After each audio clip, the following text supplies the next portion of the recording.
আসসালামু আলাইকুম friends, how are you? আশা করি সকলেই ভালো আছেন। সোশ্যাল মিডিয়া মার্কেটিং ফুল কোর্সের 19তম ক্লাসে আপনাদের সবাইকে স্বাগত। বন্ধুরা, আজকের এই পর্বে আমরা দেখব যে ফেসবুকের স্পেশাল যে অ্যাডগুলো রয়েছে সেই অ্যাডগুলো কিভাবে ক্রিয়েট করতে হয় এবং এই অ্যাডগুলো ক্রিয়েট করার জন্য প্রসিডিওরটা কী। চলুন আমরা যে কোনো একটা ব্রাউজার ওপেন করে নিই। আমরা একটা ক্যাম্পেইন ওপেন করে নিব। ক্যাম্পেইন ওপেন করার পর আমরা যখন এখানে ক্যাম্পেইন নেমে আসব, ঠিক ক্যাম্পেইন নেমের পরে আমরা এখানে একটা স্পেশাল অ্যাড ক্যাটাগরিজ একটা অপশনস দেখতে পাই। দেখুন, এই স্পেশাল অ্যাড ক্যাটাগরিটা মূলত কি? এটা ফেসবুকের কিছু স্পেশাল অ্যাড রয়েছে, সেই অ্যাডগুলোকে মূলত স্পেশাল অ্যাড ক্যাটাগরির আন্ডারে ফেসবুক রাখছে এখানে। তো দেখুন, এই অ্যাড ক্যাটাগরির মধ্যে কি কি রয়েছে এখান থেকে দেখুন। এই যে অপশনসগুলো রয়েছে, এই প্রত্যেকটা অপশনস ফেসবুকের একটা স্পেশাল অ্যাড ক্যাটাগরির মধ্যে রয়েছে। আপনি যদি এই বিষয়গুলো যে কোনো একটি নিয়েও যদি অ্যাড রান করতে চান, তাহলে কিন্তু আপনাকে কিছু প্রসিডিওর অবলম্বন করতে হবে।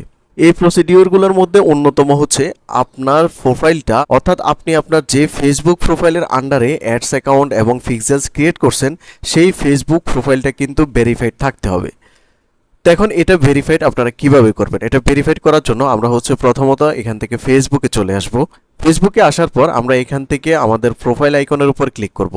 প্রোফাইল আইকনের উপর ক্লিক করার পর আমরা এখান থেকে সেটিংস অ্যান্ড প্রাইভেসি নামে যে অপশনস রয়েছে এটার উপর আমরা ক্লিক করব। এটার উপর ক্লিক করার পর এখান থেকে আমরা সেটিংস নামে যে অপশনস রয়েছে এটার উপর আমরা ক্লিক করব। এটার উপর ক্লিক করার পর আমাদেরকে আরেকটা ড্যাশবোর্ডে নিয়ে আসবে। এখান থেকে আমরা পার্সোনাল ডিটেল নামে যে অপশনস দেখতে পাচ্ছি, এই পার্সোনাল ডিটেল এই অপশনসটার উপর ক্লিক করব। এই অপশনের উপর ক্লিক করার পর আমরা এখান থেকে এরকম একটা ড্যাশবোর্ড দেখতে পাবো। দেন এখান থেকে পার্সোনাল ডিটেলস নামে যে অপশনস রয়েছে এটার উপর আমরা ক্লিক করব। এটার উপর ক্লিক করার পর এখানে একটা অপশনস দেখতে পাবো, আইডেন্টিটি কনফার্মেশন। এই আইডেন্টিটি কনফার্মেশনে গিয়েই আমাদেরকে মূলত আমাদের ফেসবুক প্রোফাইলটা ভেরিফাইড করতে হবে। এই জন্য এটার উপর আমরা ক্লিক করব। ক্লিক করার পর আমাদেরকে আরেকটা পেজে নিয়ে যাবে। তো এখানে বলতেছে ওয়ান স্টেপ টু কমপ্লিট। এখানে আমাদেরকে বলতেছে where your information is used, confirm your identity details. So আমরা এখান থেকে গেট স্টার্টেড এই লেখাটির উপর ক্লিক করব। ক্লিক করার পর আমরা এখান থেকে প্রথম যে অপশনস রয়েছে এই প্রথম অপশনসটার উপর এখানে ক্লিক করব। প্রথম অপশনের উপর ক্লিক করার পর আপনি যেই কান্ট্রি থেকে অ্যাডগুলো রান করতে যাচ্ছেন সেই কান্ট্রিটা এখান থেকে আপনাকে প্রথমত সিলেক্ট করতে হবে। তো সাপোজ আমরা ধরে নিলাম আমরা বাংলাদেশ থেকে আমাদের অ্যাডগুলো রান করব। দেন বাংলাদেশ সিলেক্ট করে এখান থেকে গেট স্টার্টেড এই লেখাটির উপর ক্লিক করব। তারপর এখান থেকে ইয়েস কন্টিনিউ। তো দেখুন, এখানে আমাদেরকে বলতেছে রিমাইনিং দুইটা অপশনস রয়েছে। প্রথমত আমাদেরকে টু ফ্যাক্টর অথেন্টিকেশনসটা এখান থেকে অন করতে হবে, দেন আমাদের পার্সোনাল আইডিটা দিতে হবে। তো আমরা এখান থেকে টু ফ্যাক্টর অথেন্টিকেশন এটার উপর ক্লিক করব। এটার উপর ক্লিক করার পর এখানে বলতেছে we will take you through a few step. এখান থেকে স্টেপ 1 বলতেছে টু ফ্যাক্টর অথেন্টিকেশনটা অন করতে হবে, তারপর আমাদের পার্সোনাল আইডিটা সাবমিট করতে হবে। সো এখান থেকে আমরা নেক্সট এই অপশনটার উপর ক্লিক করব। নেক্সট অপশনের উপর ক্লিক করার পর আমাদেরকে এরকম একটা পেজে নিয়ে আসবে। এখানে বলতেছে two factor authentication extra protection source a security method. আমরা এখান থেকে কন্টিনিউ এই অপশনের উপর ক্লিক করব। ক্লিক করার পর এখান থেকে অথেন্টিকেটর অ্যাপ রয়েছে, তারপর টেক্সট মেসেজ এসএমএস রয়েছে। আমরা এখান থেকে টেক্সট মেসেজ এসএমএস এটা সিলেক্ট করব। তারপর এখান থেকে কন্টিনিউ এই অপশনের উপর ক্লিক করব। কন্টিনিউ অপশনের উপর ক্লিক করার পর এখানে আমাদের যতগুলো ফোন নাম্বার রয়েছে সবগুলো ফোন নাম্বার এখানে শো করবে। তো আপনি যেই ফোন নাম্বারটাতে এসএমএস পেতে চাচ্ছেন সেই ফোন নাম্বারটা এখান থেকে টিকমার্ক করে কন্টিনিউ এই অপশনের উপর ক্লিক করে দেবেন। কন্টিনিউ অপশনের উপর ক্লিক করার পর আমাদের ফোনে একটা ওটিপি চলে যাবে, সেই ওটিপিটা এখানে বসিয়ে কন্টিনিউ অপশনে ক্লিক করতে হবে। তো আমরা আমাদের ফোনে যে ওটিপিটা পেলাম সেটা এখানে বসিয়ে কন্টিনিউ এই অপশনের উপর ক্লিক করে দিলাম। কন্টিনিউ অপশনের উপর ক্লিক করার পর আমাদেরকে বলবে two factor authentication is on. Then আমরা এখান থেকে ডান এই অপশনের উপর ক্লিক করে দেব। ডান অপশনের উপর ক্লিক করার পর এখানে বলতেছে do you want this number use to help you make connection and see ads that are more relevant. আমরা এখান থেকে নট নাও এটাতে ক্লিক করে দেব। তারপর এখানে বলতেছে source how to confirm your identity. আমরা আমাদের আইডেন্টিটি কিভাবে কনফার্ম করব। এখানে আমাদেরকে বলতেছে আপলোড ইউর আইডি,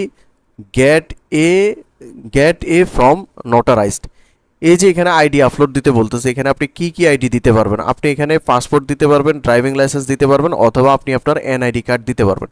তবে সবচাইতে বেস্ট পাসপোর্ট দেওয়াটা। পাসপোর্ট দিলে আপনার এই কাজটা খুবই দ্রুত হয় এবং মোটামুটি 100% তারা এটা অ্যাপ্রুভ করে নেয়। এছাড়া অন্য যে বিষয়গুলো রয়েছে যেমন ড্রাইভিং লাইসেন্স এবং এনআইডি, এগুলো দিয়ে আপনি যদি অ্যাপ্লাই করেন তাহলে কিন্তু অনেক দিন ইন রিভিউতে ওরা রেখে দেয়। তো আমরা এখান থেকে আপলোড ইউর আইডিতে যাব, দেন এখান থেকে কন্টিনিউতে যাব।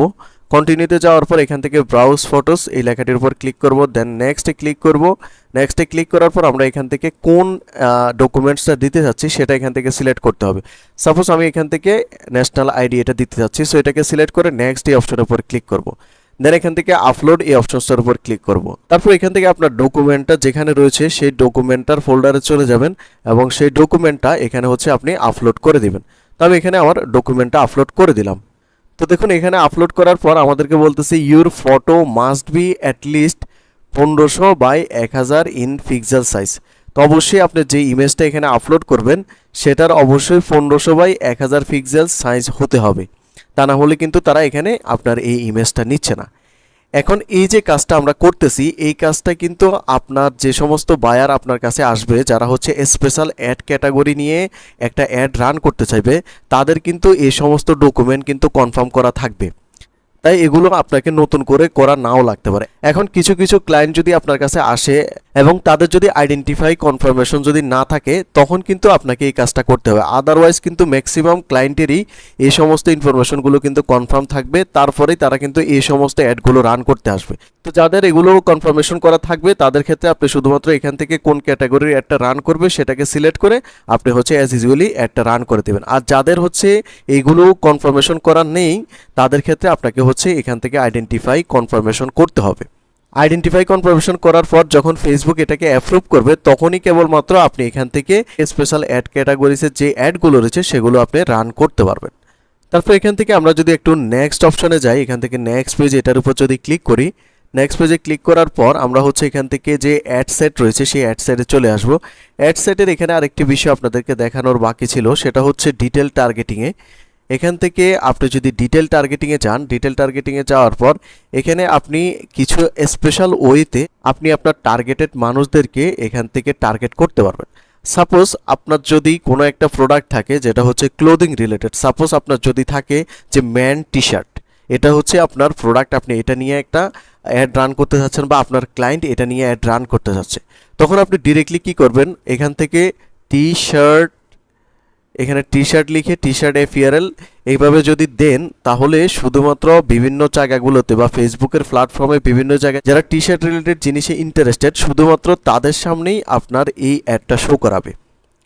এখন আপনি এভাবে না করে যদি প্রথমত টি শার্টের যে মেন ক্যাটাগরি রয়েছে সেটা হচ্ছে ক্লোদিং, আপনি যদি প্রথমত ক্লোদিংটা সিলেক্ট করে দেন টি শার্টটাকে আপনি ন্যারো করে দেন তাহলে কিন্তু আপনার এই অ্যাডের রেজাল্টটা আগের তুলনায় অনেকটাই ভালো আসবে।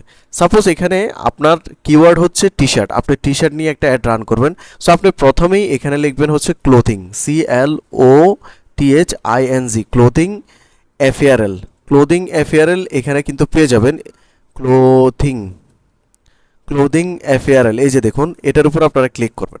ক্লিক করলে যারা যারা ক্লোদিং এফইআরএল এ ইন্টারেস্টেড তাদের সামনে আপনার অ্যাডটা শো করবে। এখন আপনি তো সব ধরনের ক্লোদিং এফইআরএল এর অ্যাড রান করবেন না, আপনি শুধু রান করবেন হচ্ছে মেন্স টি শার্ট। তো এখানে দেখুন আমাদের এখন যখন আমরা ক্লোদিং এফইআরএলটা এখানে সিলেক্ট করলাম ডিটেলস টার্গেটিংয়ে, আমাদের এখানে অডিয়েন্স দেখাচ্ছে কত, দেখুন এটা আসলে কাউন্ট করে শেষ করা যাবে না। তো আমরা যদি এখন এটাকে যদি ন্যারো করে দিই তাহলে কিন্তু আমাদের অ্যাডের রেজাল্টটা ভালো আসবে। দেখুন নিচে দুইটা অপশনস রয়েছে, একটা হচ্ছে এক্সক্লুড এবং আরেকটা হচ্ছে ন্যারো অডিয়েন্স। আপনি যদি এক্সক্লুডে যান, আপনি যদি সাপোজ এই যে ক্লোদিং এফইআরএল এর মধ্যে আপনি যদি ওমেন্স ম্যাক্সি বা ওমেন্স রিলেটেড কিছু আপনি যদি এক্সক্লুড করতে চান তাহলে এখান থেকে করতে পারবেন। সেটা কিভাবে, আপনি এক্সক্লুড এই অপশনসটার উপর ক্লিক করবেন, ক্লিক করার পর এখানে আপনি যে এক্সক্লুড আপনি আইটেমটা করতে যাচ্ছেন সেই এক্সক্লুডের আইটেমটার নামটা এখানে দিতে হবে। সাপোজ আমি এখানে দিলাম হচ্ছে women WOMEN women clothing. Suppose আমরা যেহেতু টি শার্ট নিয়ে অ্যাড রান করব তো ওমেন ক্লোদিং এফইআরএল এর তো আমাদের কোনো প্রয়োজন নেই, সো এটাকে আমরা এক্সক্লুড করে দেব, তাহলে আমাদের এই অ্যাডটা ওমেন যারা রয়েছে তাদের সামনে কিন্তু শো করবে না। এখন আসুন আমরা যদি আমাদের এই ডিটেলস টার্গেটিংটাকে যদি একটু ন্যারো করি, এখান থেকে ন্যারো অডিয়েন্স এলাকাটির উপর যদি ক্লিক করি, ন্যারো অডিয়েন্সে ক্লিক করার পর আমরা যদি এখান থেকে শুধুমাত্র দিয়ে দিই যে T shirt, TSHIRT T shirt, এই যে টি শার্ট এফইআরএল, তাহলে যারা যারা ক্লোদিংয়ে ইন্টারেস্টেড তাদের সামনে আমাদের একটা শো করাবে, কিন্তু যারা হচ্ছে ক্লোদিংগুলোর মধ্যে বিভিন্ন জায়গাগুলোতে টি শার্টগুলোকে অ্যাড টু কার্ট বা টি শার্টের পোস্টগুলোকে লাইক কমেন্ট করছে বা টি শার্ট রিলেটেড পেজগুলোকে লাইক কমেন্ট ফলো করছে, তাদের সামনে কেবল আমাদের এই অ্যাডটা শো করাবে। এবং কাদের সামনে শো করাবে না, শুধুমাত্র ওমেন অ্যাপিরেলে যারা ইন্টারেস্টেড তাদের সামনে কিন্তু আমাদের এই অ্যাডটা শো করাবে না। তো দেখুন এখন কিন্তু আমাদের এস্টিমেটেড অডিয়েন্স কিন্তু অনেকটাই কমে গেছে আগের তুলনায়। তো এইভাবে আপনারা যদি অডিয়েন্সটাকে টার্গেটিং করেন বা ডিটেল টার্গেটিং করেন তাহলে আপনাদের অ্যাডের রেজাল্টটা অনেক ভালো আসবে। তো বন্ধুরা, আশা করি আপনারা আজকের এই বিষয়টা বুঝতে পারছেন। তো আগামী পর্বে আমরা আরও কিছু গুরুত্বপূর্ণ বিষয় নিয়ে আলোচনা করব। তো আগামী পর্ব দেখার জন্য সবাইকে আমন্ত্রণ রইল। সবাই ভালো থাকবেন, সুস্থ থাকবেন, আল্লাহ হাফেজ।